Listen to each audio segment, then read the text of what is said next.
Hi guys, I'm Rachel Sheldrick, the Workshop Whisperer, and as you may already know, I help mechanics all throughout Australia and New Zealand to have more successful businesses, meaning more profit for their owners. And this week I have spoken to around 50 mechanics throughout Australia and New Zealand, and one topic that keeps coming up repeatedly is that you guys are feeling extreme pressure to discount your prices in order to win work. So many of you faced a very grim September and you're finding it difficult to bounce back in October. So I thought I would just create this video in order to discuss why you don't need to discount your prices. So this training video is basically called Stop Discounting Now. Now there's a couple of reasons why you feel pressure to compete on price. There are customers that have been told by various big companies in the automotive industry that they should be price sensitive, and we can thank the dealerships maybe for that and the bigger franchises who have decided that cap price servicing is the way to go. But in the independent industry, it's obviously not the way that we want to go. We want our customers to receive a fair price, and we want them to receive exceptionally good value. So the pressure that you feel to compete on price, you don't need to bow to it. You don't need to bow to it from your customer, and you don't need to bow to it from the companies that supply your parts who are dictating what your recommended retail price is. You should also set that. So we'll talk about that in a moment. So what you actually want to give your customers is value, as I've already mentioned. So when a customer comes along and they ask you for a quote on, say, an engine refit, what you want to give them is a quote that has a couple of components in it. It obviously has to include the correct amount of labour hours, so you should be using quoting software for that, not just having a guess, something like Voices or Autodata.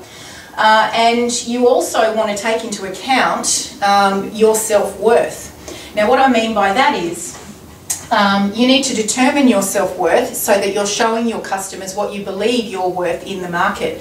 And there's a few ways to determine that, and you need to ask yourself some questions. So, did you go to trade school? Well, yes, of course you did. Do you continue to upskill every year in order to keep your skills current and improve them? If you're the workshop owner, you most likely do that. Are you a good communicator? Probably.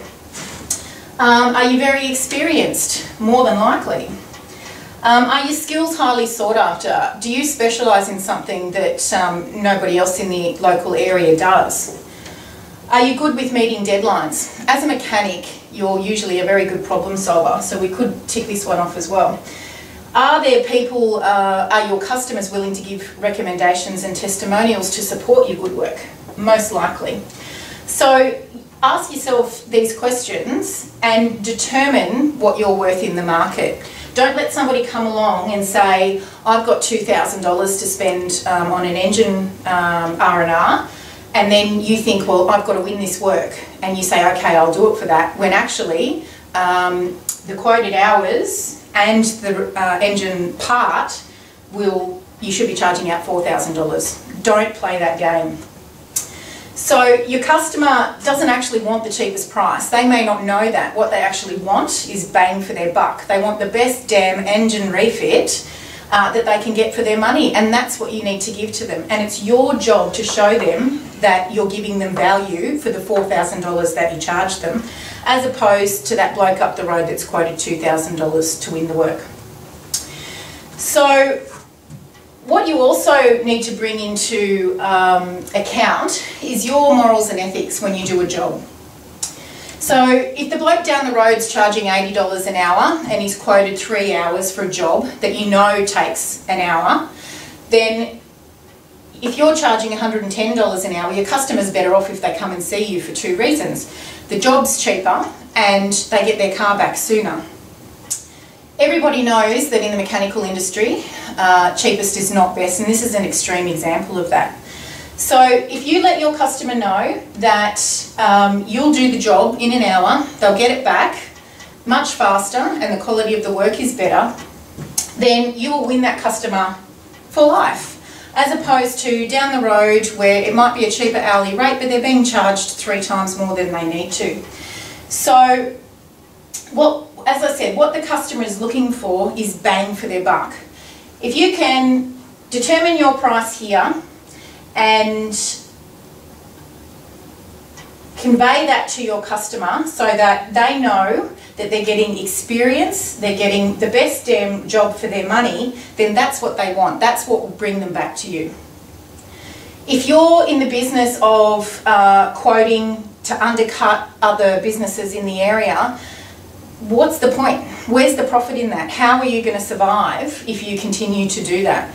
So if, as independent mechanics, we all work together rather than trying to cut the profit out of everybody's job, we're going to set a higher standard and we're going to find that we make more money from each job and our customers are happier because they're getting more value.